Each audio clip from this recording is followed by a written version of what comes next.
Assalamualaikum warahmatullahi wabarakatuh. Salam, Om Swastiastu, salam kebajikan, salam olahraga.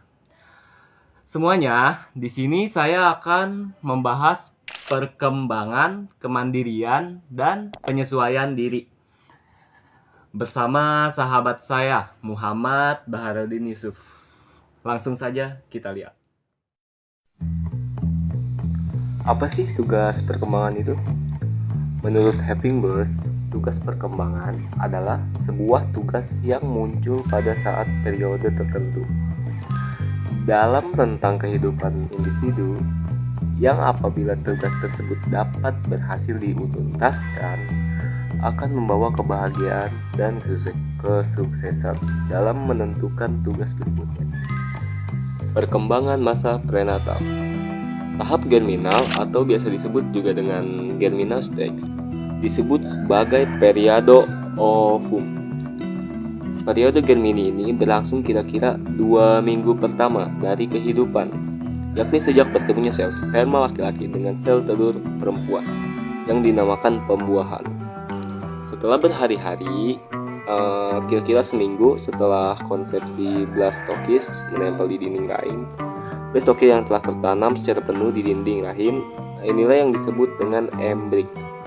Dan peristiwa ini sekaligus menandakan akhir dari tahap germinal dan permulaan dari tahap embrio. Masa prenalatal 2 minggu sampai 8 minggu setelah konsepsi, 3 sarana perkembangan janin, cairan amniotik, plasenta, dan tali pusat. Usia 6 minggu, kepala masih nampak lebih besar dari organ-organ lainnya. Usia 8-9 minggu, muka dan mulut, mata, telinga sudah mulai membentuk dengan baik. Lengan dan kaki lengkap dengan jari-jarinya sudah nampak. Pada tahap ini, organ-organ seks juga mulai terbentuk. Demikian juga dengan otot dan tulang rawan mulai berkembang. Organ seperti isi perut, trankeas, paru-paru, dan ginjal mulai berbentuk dan berfungsi secara sederhana. Masa bayi dari 0 sampai 2 tahun. Masa bayi adalah masa dasar yang sesungguhnya, karena pada masa bayi adalah dasar periode kehidupan yang sesungguhnya. Karena pada saat ini banyak pola perilaku, sikap, dan pola ekspresi emosi yang terbentuk. Masa bayi adalah masa di mana pertumbuhan dan perubahan berjalan pesat. Bayi berkembang pesat, baik berbentuk fisik maupun psikologis. Perubahan tidak hanya terjadi dalam penampilan, tetapi juga kemampuan, contohnya perubahan dalam bentuk tubuh. Masa bayi adalah masa berkurangnya ketergantungan. Jika bayi sudah biasa melakukan kegiatan seperti duduk, berdiri, berjalan, maka bayi tidak mau orang lain membantunya. Jika dilarang, maka bayi akan protes dengan berbentuk ledakan amarah dan tangisan. Tahap janin di masa prenalatal ini juga bisa dimulai usia 9 minggu sampai lahir. Semua organ tubuh berkembang menuju pada kesempurnaan sampai janin siap dilahirkan. Sudah sampai mendengar denyut jantung semakin terasa, panca indera sudah terbentuk dengan baik. Ciri-ciri masa bayi itu yang pertama ada masa bayi meningkatnya individualitas, lalu pembawaan sosialisasi, lalu permulaan kreativitas, lalu ada masa prasekolah 2-6 tahun. Masa prasekolah ini mereka mulai belajar buang air kecil dan buang air besar, belajar mengenal perbedaan jenis kelamin, lalu mencapai kestabilan jasmaniah psikologi, lalu membentuk konsep-konsep sederhana kenyataan sosial dan alam. Lalu belajar mengadakan hubungan emosional dengan orang-orang di sekitarnya. Lalu juga ada belajar mengadakan hubungan baik dan buruk, yang berarti mengembangkan kata hati. Lalu belajar mengenal dunia objektif di luar sendiri, disertai dengan penghayatan yang bersifat subjektif. Misalnya anak bercakap-cakap dengan bonekanya, atau berbincang-bincang dan bergurau dengan binatang sayangannya. Lalu yang terakhir ada mencontoh orang tuanya, pusat perhatian anak berubah dan dari benda ke orang. Lalu ada masa remaja 12, 18 sampai 20 tahun. Jadi masa remaja ini masa-masa pencarian jati diri, menerima fisiknya sendiri. Contohnya kayak keragaman kualitasnya gitu, menerima fisiknya sendiri, lalu mencapai kemandirian emosional dari orang tua atau guru-guru. Lalu ada mengembangkan keterampilan komunikasi interpersonal dan belajar bergaul dengan teman sebayanya. Lalu menemukan manusia model untuk dijadikan identitasnya. Contohnya kayak dia itu menentukan idolanya gitu untuk menjadi identitasnya. Lalu ada menerima dirinya sendiri dan memiliki kepercayaan terhadap kemampuannya sendiri.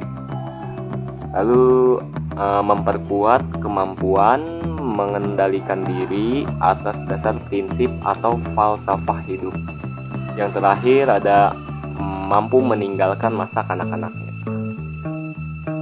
Masa remaja usia 12-18 sampai 20 tahun. Tugas perkembangannya yang pertama, masa pencarian jati diri. Yang kedua, menerima fisiknya sendiri, berikut keragaman kualitasnya. Yang ketiga, mencapai kemandirian emosional dari orang tua atau figur-figur yang menjadi otoritas. Yang keempat, mengembangkan keterampilan komunikasi interpersonal dan belajar bergaul dengan teman sebaya atau orang lain, baik secara individu maupun kelompok. Yang kelima, menemukan manusia model untuk dijadikan identitasnya. Yang keenam, menerima dirinya sendiri dan memiliki kepercayaan terhadap kemampuannya sendiri. Yang ketujuh, memperkuat kemampuan mengendalikan diri atas dasar prinsip atau falsafah hidup. Yang kedelapan, mampu meninggalkan masa kanak-kanaknya. Masa dewasa awal, usia 20 sampai 40 tahun, tugas perkembangannya. Yang pertama, memilih pasangan hidup. Yang kedua, belajar hidup dengan pasangan. Yang ketiga, tanggung jawab lebih meningkat. Yang keempat, mencari kelompok sosial yang serasi. Masa dewasa akhir, usia 40 sampai 60 tahun, tugas perkembangannya mencapai tanggung jawab sosial secara penuh. Yang kedua, membantu para remaja untuk berkembang secara maksimal. Yang ketiga, adanya kegiatan-kegiatan untuk mengisi waktu luang. Yang keempat, adanya perubahan-perubahan fisik. Yang kelima, mempertahankan atau meningkatkan prestasi pekerjaan. Yang keenam, menyesuaikan diri dengan orang tua yang semakin tua. Masa lansia, tugas perkembangannya yang pertama, menyesuaikan diri dengan menurunnya kekuatan fisik dan kesehatan.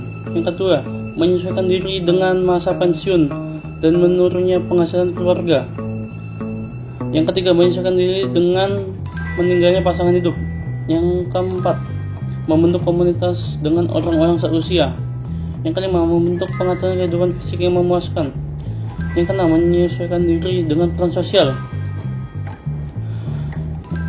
Pengertian penyesuaian diri peserta didik. Penyesuaian diri peserta didik adalah suatu proses dari diri peserta didik dalam menyesuaikan diri dengan lingkungan yang dirasa bisa membuat ia nyaman dan bisa selaras dengan lingkungan itu, supaya tercipta interaksi yang bisa diterima diri sendiri dan lingkungannya, sebagaimana di sekolah, baik dengan guru, teman sebaya, ataupun lingkungan sekolahnya. Pembentukan penyesuaian diri peserta didik di lingkungan sekolah mempunyai tugas yang tidak hanya terbatas pada masalah pengetahuan dan informasi saja, akan tetapi juga mencakup tanggung jawab pendidikan secara luas. Demikian pula dengan guru, tugasnya tidak hanya mengajar, tetapi juga berperan sebagai pendidik yang menjadi pembentuk masa depan. Ia adalah langkah pertama dalam pembentukan kehidupan yang menuntut individu untuk menyesuaikan dirinya dengan lingkungan. Karakteristik penyesuaian diri. Penyesuaian diri yang positif. Yang pertama, tidak menunjukkan adanya ketegangan emosional yang berlebihan. Yang kedua, tidak menunjukkan adanya mekanisme pertahanan yang salah. Yang ketiga, tidak menunjukkan adanya frustasi pribadi. Yang keempat, memiliki pertimbangan yang rasional dalam pengarahan diri. Yang kelima, mampu belajar dari pengalaman. Yang keenam, bersikap realistik dan objektif. Penyesuaian diri yang salah menurut Rina Pujilstari, kegagalan dalam melakukan penyesuaian diri secara positif dapat mengakibatkan individu melakukan penyesuaian yang salah.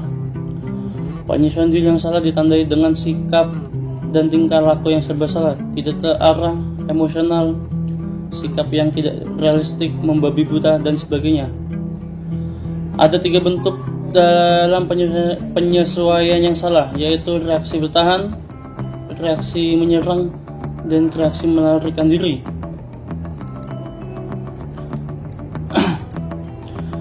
Implementasi penyesuaian diri peserta didik di sekolah dapat diupayakan dan dilakukan untuk memperlancar proses penyesuaian diri peserta didik di sekolah. Yang antara lain adalah yang pertama, menciptakan situasi sekolah yang dapat menimbulkan rasa betah atau at home bagi anak didik, baik secara sosial, fisik, maupun akademis. Yang kedua, menciptakan suasana belajar mengajar yang menyenangkan bagi anak. Yang ketiga, usaha memahami anak didik secara menyeluruh, baik prestasi, belajar, sosial, maupun seluruh aspek pribadinya. Yang keempat, menggunakan metode dan alat mengajar yang menimbulkan gairah belajar. Yang kelima, menggunakan prosedur evaluasi yang dapat memperbesar motivasi belajar. Dari semua kesimpulan tersebut dapat disimpulkan, perkembangan kemandirian dan penyesuaian diri peserta didik sangat penting dalam berkembangnya individu untuk mencapai sebuah kematangan proses perkembangan dan kemandirian penyesuaian diri, baik dari dalam ruang lingkup sekolah dan ruang lingkup keluarga. Sekian presentasi dari kelompok 7. Kurang lebihnya mohon maaf.